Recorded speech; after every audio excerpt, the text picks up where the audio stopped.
4月10号周四，白天锦州多云，其他地区阳光满满。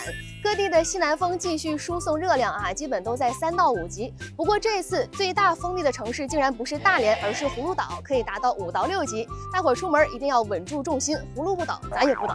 在阳光和南风的加持下，气温上升明显，全省最高气温朝阳依旧拔尖，可以达到27度。阜新紧随其后是25度，而夜间低温，沈阳、鞍山、营口、阜新、辽阳、朝阳和铁岭都会来到零上10度以上。